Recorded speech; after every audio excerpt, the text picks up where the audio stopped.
Olha, Portugal é o meu segundo país.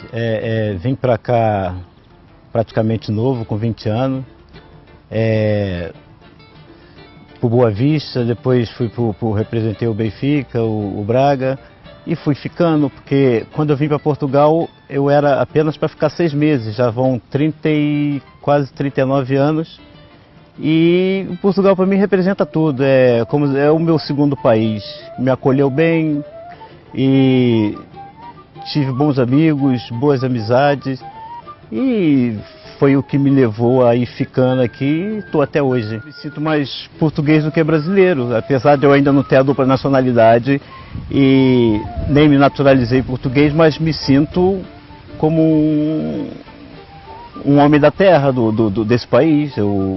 Para mim é como se eu tivesse nascido aqui, porque eu tenho muito mais anos de Portugal do que praticamente do Brasil.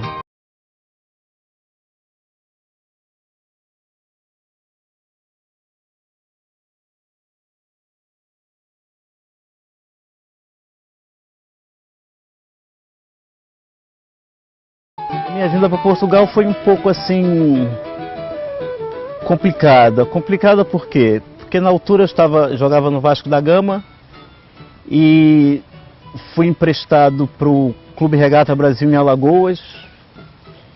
E no dia de um jogo que eu estava fazendo lá pelo CRB em Alagoas, recebi um telegrama antes do jogo, só que não quiseram me entregar o telegrama, eu não sabia o que se passava, não sabia se era algum problema com minha família no Rio, tal. E só me entregaram no fim do jogo. Quando eu abri o telegrama, era o Vasco pedindo o meu regresso urgentemente. Eu não sabia o que se passava, não explicava o motivo. E joguei à noite, tranquilo, até fiz gol, ganhei o jogo. E no dia seguinte de manhã, me apresentei ao Vasco da Gama. Viajei, cheguei lá e fui direto ao Vasco para saber o que se passava. Quando foi a surpresa que era um convite que eu tinha para vir a Portugal e se eu estava interessado. Eu prontamente disse que sim. E depois de tudo tratado, retardei um pouco a minha vinda a Portugal, com passagem já marcada, bagagens feitas e tudo, porque ainda havia aqui aquela coisa do 25 de abril e eu via lá no Brasil, nos telejornais, aqueles tanques de guerra na rua e tal. E eu me retraí, fiquei com medo e já não vim na altura devida. E o representante do Boa Vista andou à minha procura, não me encontrou no dia da viagem. Foram dar comigo em Campos do Goytacazes, lá numa residência de um amigo meu que jogava lá num clube lá que era o Rio Branco. E eu fiquei lá, as pessoas me procurando para que eu viesse para Portugal e não me encontraram. E depois, com uma notícia minha que vinha no jornal lá na praia, nesse clube, me descobriram que eu estava lá e foram lá me buscar e tive que vir à força. Porque meu maior medo não era guerra, mas para quem não sabia, via aqueles tanques de guerra na rua e tal, né, sentia-se um pouco assim, com medo, vamos dizer, e foi um pouco assim complicado pelo motivo do 25 de abril. E como é que o tranquilizaram e o convenceram a vir? Olha, não me tranquilizaram, foram me buscar de madrugada, eu estava dormindo nessa pensão lá desse colega meu, e fui surpreendido de madrugada pelo meu cunhado e pelo tal empresário do Boa Vista nessa altura, que foi o que me trouxe para cá. Eu tive que viajar de madrugada de Campos do Goytacazes para o Rio de Janeiro. Eles andaram atrás de mim até a hora da viagem, foram até dentro do avião e eu praticamente fui forçado. Não é que eu não quisesse vir para Portugal, eu queria vir, era uma oportunidade boa.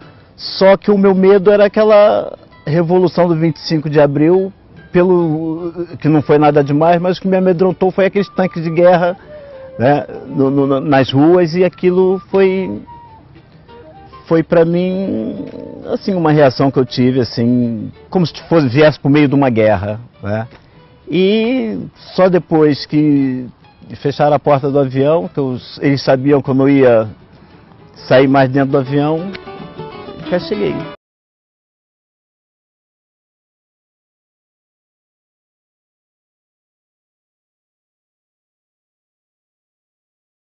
Quando me aguardava no aeroporto a direção do Boa Vista, foi aí também outro receio que eu tive. Foi que naquela altura usava-se muito preto, muita roupa escura, tanto os homens quanto as mulheres. E depois, aqueles dirigentes do Boa Vista, tudo de luvas pretas, chapéu preto, gabardine preta, tudo de preto. Eu falei, porra, eu vim pro meio da máfia. Tava mesmo... Foi a minha reação, né? Foi a minha reação. É que na altura que eu vi era só a gente olhava na rua, era só pessoal de vestido de preto, de luvas e tal, e era o verdadeiro inverno. Era o verdadeiro inverno, agora não há inverno. Porque eu cheguei aqui, tive que sair do aeroporto, os jornalistas à minha espera na sede do Boa Vista, e saíram comigo diretamente para a Baixa do Porto, para Santa Catarina, para me comprarem roupa de inverno, porque eu não tinha. Eu não tinha, me falaram no Brasil que era frio. Eu pensei que fosse o frio que fazia lá. Então o que eu vi? Eu vim com uma camisa de seda de manga curta, uma calça jeans, um tênis. Quando eu cheguei no aeroporto comecei a tremer de frio. Começaram a fazer compras para mim naquelas lojas da Baixa. E era aquelas camisolas de gola alta, aquelas samarras que tinha aqueles pelos no pescoço. E eu não me dava com aquilo. Depois fui me habituando, peguei um princípio de pneumonia, depois curei, depois fui me habituando e o meu inverno praticamente era passado. Com uma camisa de ganga e uma t-shirt por baixo já estava um inverno, não era de muitas roupas.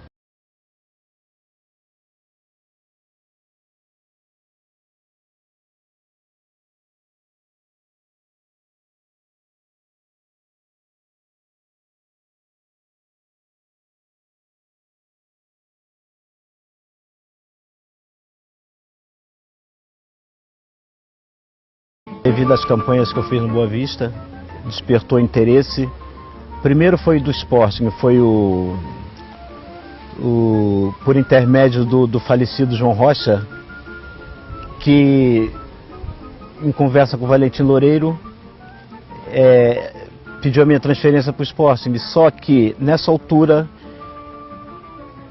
já tinha sido o término do campeonato português, então eu estava de passagem marcada para o Brasil. Nesse dia foi quando o Valentim Loureiro me disse, olha, vou para Lisboa com você, que está lá o João Rocha, lá, no aeroporto, para você assinar contrato com o Sporting. Eu fui com a minha família que estava aqui na altura, e chegando lá, eu não vi o João Rocha, vi o Gaspar Ramos, que era naquela altura dirigente lá do Benfica. E eu fiquei assim muito surpreso, não sabia, afinal eu conheci o João Rocha e conheci o Gaspar Ramos, eu ia assinar contrato com o Sporting. Aparece lá o Gaspar Ramos, eu fiquei assim surpreso, até hoje, para te ser sincero, não entendi qual foi a mudança assim tão rápida do Sporting para o Benfica. E assinei o avião, eles pediram lá para o avião aguardar um pouco, porque eu já estava mesmo de viagem marcada. O avião aguardou lá uns minutinhos, eu assinei e fui para o Brasil.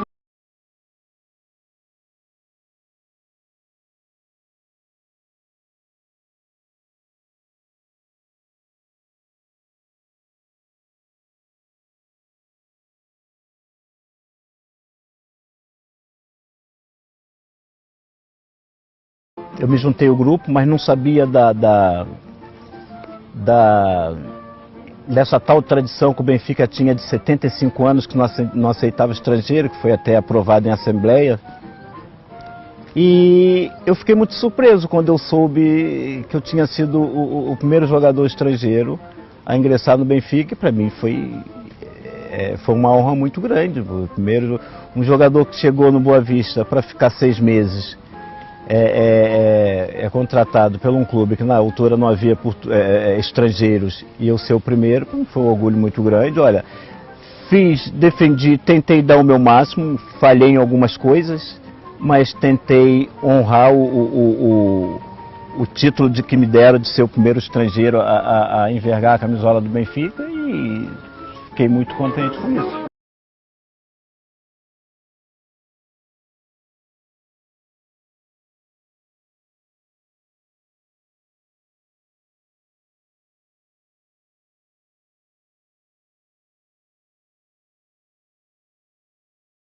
Não, nunca senti assim nada de preconceitos por eu ter sido o primeiro.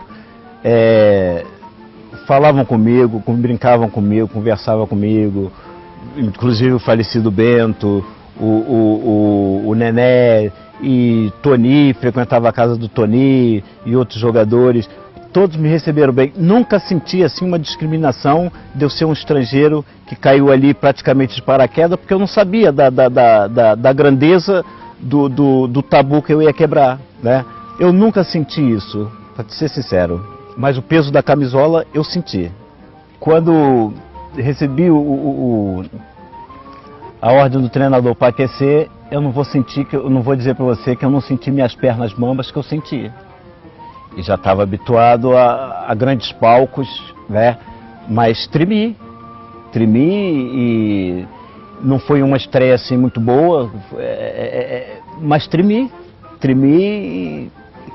que é aquela responsabilidade muito grande, sabe? Ainda mais por substituir um Chalana. O Chalana era um jogador que depois que eu consegui entrar na equipe principal, às vezes em jogos que eu entrava de titular, que jogava com o Chalana, ele me deixava sempre na cara do gol para fazer gol, mesmo e tremi. Só que não foi uma estreia assim muito boa, porque também foi um jogo praticamente fácil, que o Benfica chegou 4 ou 5, uma coisa assim, mas tremi, na primeira vez tremi.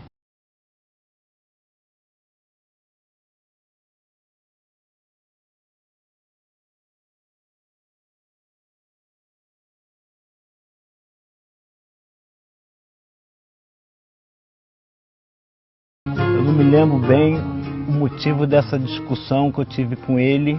Praticamente não foi com ele, foi com o tradutor, que ele não falava português na altura. O tradutor vinha me perguntar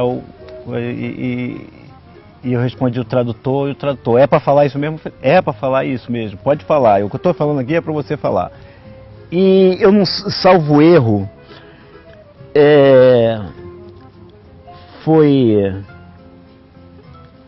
ele queria me pôr numa posição, que eu não gostava, não sei, não me lembro bem. E daí foi a discussão. Aí ele me deixou de lado nos treinos, eu ficava no banco, entrava depois e tal. E aí foi aquela guerra entre eu e ele, essa discussão. Aí piorou ainda mais quando eu falei pro tradutor dele: olha, diz pra ele, é pra falar isso mesmo? Eu falei: pode falar. Ele ficou muito espantado e depois dali eu fiquei encostado, treinava na mesma, só não jogava.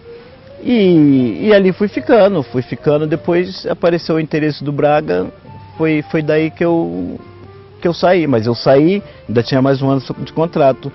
Se eu quisesse ficar lá na sombra sem jogar, eu ficava lá até o fim do meu contrato, mas como eu gostava de jogar, queria jogar, eu aceitei o convite do Braga e fiz também umas boas épocas aqui no Braga.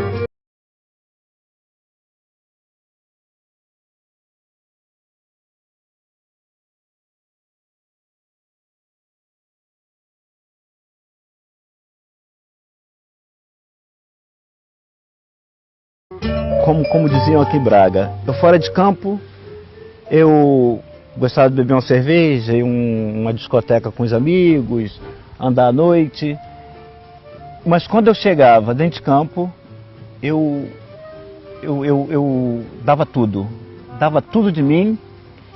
Não queria saber se eu tinha dormido tarde, se eu tinha bebido uma cerveja a mais, se eu tinha bebido um copo de vinho a mais, se eu tinha, sei lá, mil coisas que a pessoa pode andar fazendo à noite, né? Dormir pouco, com o jogo no dia seguinte, porque às vezes na altura tinha muitos jogos em Braga que a gente não fazia estágio, né? Só quando era aqueles jogos mesmo, coisa que a gente ia, com o Benfica, com o Porto, agora aqueles jogos mais chamado com equipas pequenas, tá? A gente não fazia, ficava cada um em sua casa, depois se reunia lá. Então eu aproveitava, eu saía, ia tomar um copo e tal. As pessoas sabiam, mas não diziam nada. Por quê? Porque eu chegava lá e cumpria com o meu compromisso. Eu era capaz de correr muito mais do que aquele que tinha se deitado às 8, às 9. Tinha o Quinito, que nessa altura, ele até falava, olha, ele reunia o pessoal no balneário, ele só perguntava para mim se eu estava em condições de jogar. Falei, tô, tá mesmo? Tô. E ele vinha, então posso contar com você? Pode contar comigo. Eu entrava em campo, dava tudo. E ele sempre me perguntando se eu tô bem, jogava o jogo todo e tal. Depois, claro que no fim sentia um pouco, ia descansar e tal, depois recuperava rápido.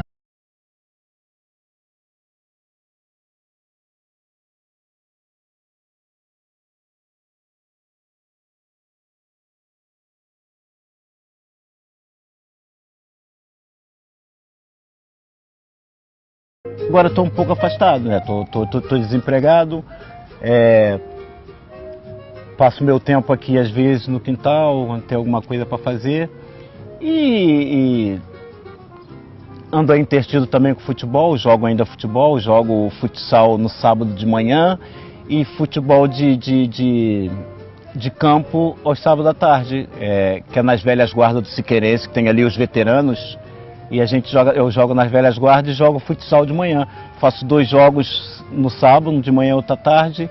E vou levando a vida até que apareça alguma coisa, como tem o curso de treinador, né? E a gente também sabe que os clubes, a maioria desses clubes agora estão, né? Esses clubes de inferiores não tem grandes condições. A pessoa vai para um clube desse para depois chegar lá, se chatear, trabalhar e não receber, né?